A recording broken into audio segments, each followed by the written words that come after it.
Hello students, JP online classes में आपका स्वागत है। आज हम क्लास 12th में हमारी जो पाठ्य पुस्तक है सृजन में अध्याय 4 की बिहारी द्वारा रचित जो भक्ति, नीति एवं श्रृंगार के दोहों का अध्ययन करेंगे।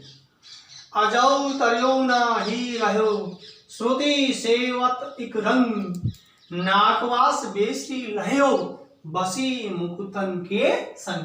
ये जो दोहा है इसमें कवि ने भगवान की भक्ति की अनन्यता पर बल देते हुए बाहरी ढोंग पर व्यंग्य किया। ये लोग दिखावा करते हैं, उस पर कवि ने व्यंग्य कसा है। दूसरी बात, इसमें सत्संगति करने पर बल दिया, यानी व्यक्तियों को अच्छी संगति करने पर जोर दिया है। आजौ तर्यो नाही रहो श्रुति सेवत इक रंग, नाकवास बेसी लहो बसी मुकुतन के संग। इस दोहे के शब्दार्थ की अजौ अब तक तर्यो ना कान का आभूषण या तर नहीं सकता, श्रुति वेद या कान, सेवत का अर्थ होता है सेवा करना, शोभा करना या शोभा बढ़ाना या अध्ययन करना। एक रंग निरंतर। नाकवास का मतलब होता है नाक पर निवास, स्वर्ग प्राप्ति। बेसरी का मतलब होता है बेसरी नामक एक आभूषण जो नाक में पहना जाता है। लहयो प्राप्त कर लिया, बसी रहकर, मुकुतन मोतियों, मुक्त पुरुषों संग साथ। अजौ तर्यो नाही रहो श्रुति सेवत इक रंग, नाकवास बेसरी लहो बसी मुकुतन के संग। अब इस दोहे का भावार्थ देखिए। कवि बिहारी तर्योना यानी कान का आभूषण को संबोधित करते हुए कहते हैं कि हे कर्ण आभूषण, आपने भगवान के कानों की तू भगवान के कानों की सेवा करता रहा है, भगवान के कानों की सेवा करता रहे, तो भी अब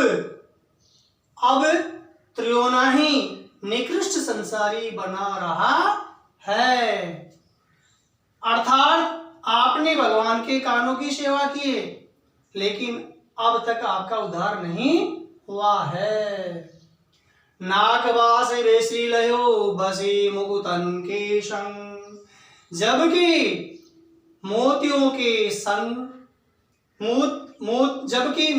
के संग रहकर बेसरी नामक आभूषण ने नाकवास यानी नाक रूपी श्रेष्ठ स्थान प्राप्त कर लेती है। अब इस दोहे का जो शिष्टार्थ है यानी श्लेष पदों में अर्थ देखिए। अजौ तर्यो नाही रहो श्रुति सेवत इक रंग, नाकवास बेसरी लहो बसी मुकुतन के संग। तो यहाँ कवि शिष्टार्थ का अर्थ है कि कोई सगुणोपासक किसी वैदिक भक्त का उपवास करता, हंसी उठाता है, तो वह उसे कहता है कि आप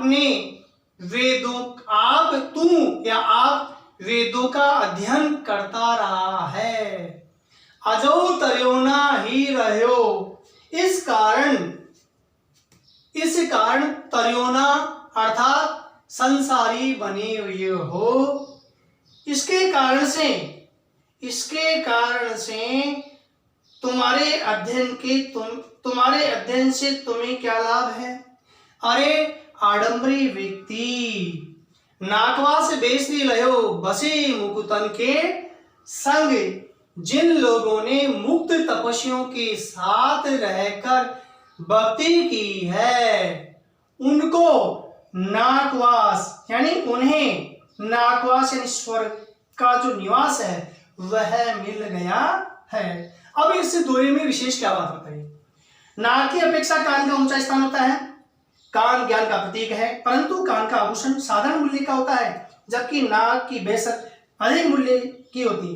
कवि का मतलब यह है कि जब जीवन भर वेदों का अध्ययन करते रहे पर भी तथा ज्ञानवान होने पर भी व्यक्ति का उद्धार नहीं होता है। संसार से मुक्ति पाने वाले व्यक्ति का भी कृष्ण की सगुण भक्ति करनी चाहिए। अब देखिए यहां तरियोना रयो रे यानी रेवण की आवर्ती है। इसी प्रकार वास बेस से यहां रे यहां से वर्ण की आवर्ती होने के कारण से अनुप्रास की छटा है। इसके अलावा इस पूरे पद में श्लेष अलंकार की छटा बताई गई है। क्यों?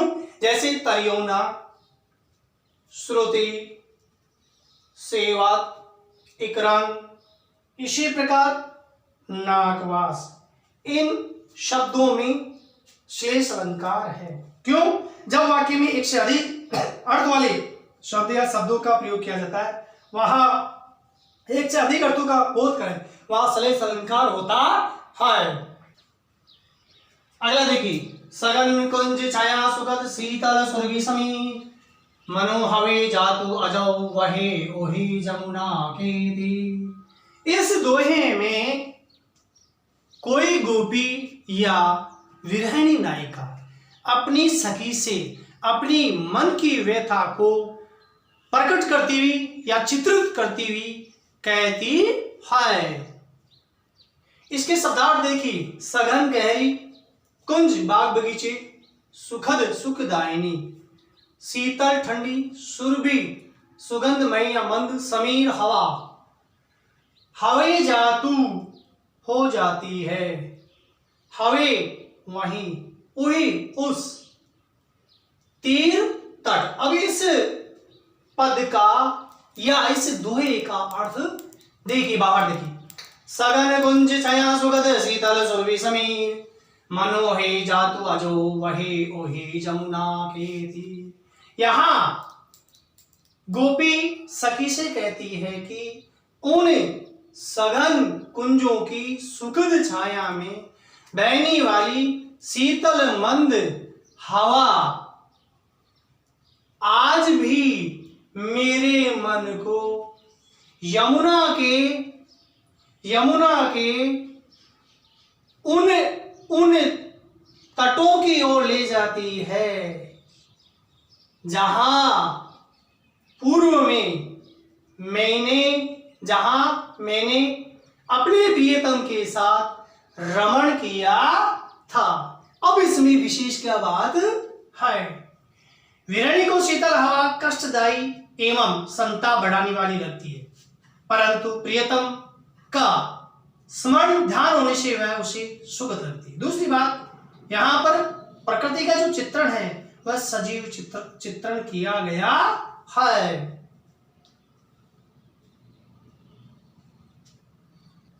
अगला दोहा देखिए, सावत ओढ़े पीत पटु श्याम सलोनी गात, मनो नीलमणि शैल पर आतत पर्यो प्रभात। ये जो दोहा है, इस दोहे में क्या बात बताई गई है? इसमें कवि ने श्री कृष्ण की रूप छवि का अनुपम चित्रण किया है। शब्दार्थ देखिए, सोहत सुशोभित होता है, शोभा देता है, औढ़ई धारण कर रखा है, पीत पटु पीताम्र या पीले वस्त्र, श्याम श्री कृष्ण, सलौनी आकर्षक, लावण्य में सुंदर, गात शरीर, नीलमणि नीलम नामक रत्न, शैल पर्वत, आतप धूप, पर्यौ पड़ती है, प्रभात सवेरा। अब इसका भावार्थ देखिए, सोवत ओढ़े पीत पटु श्याम सलोने गात।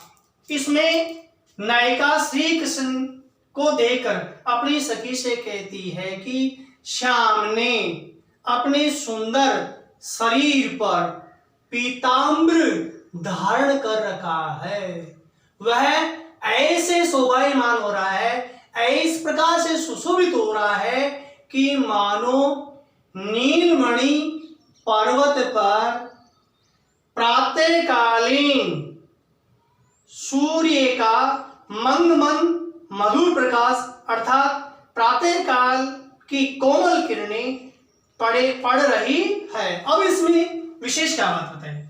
श्री कृष्ण के सांवले शरीर को नीलमणि का पर्वत तथा पीताम्बर को प्रातःकालीन सूर्य की पीली धूप बताकर रूप शोभा की सुंदर कल्पना की गई है। अब देखिए यहां पीतु पटु पै, इसी प्रकार श्याम सलोनी स, यहां पै वर्ण की आवृत्ति, यहां स वर्ण की आवृत्ति होने के कारण से अनुप्रास की छटा।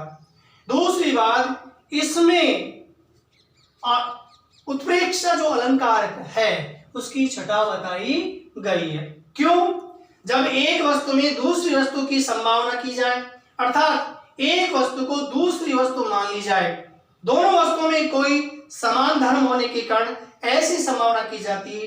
संभावना करने के लिए कुछ शब्दों का प्रयोग किया जाता है, यानी उपमावाचक शब्दों का, जो उत्प्रेक्षा वाचक शब्द कहे जाते, यथा जैसे मानो, मनो ये मनो आ गया, मनु, मनहु, जानो, जनु इत्यादि वाचक शब्दों का प्रयोग किया जाता है, वहां उत्प्रेक्षा अलंकार बताया जाता है। क्यों? क्योंकि श्री कृष्ण के सांवले शरीर को नीलमणि का पर्वत तथा पीताम्बर को प्रातःकालीन सूर्य की पीली धूप बताकर रूप शोभा की सुंदर कल्पना की गई है।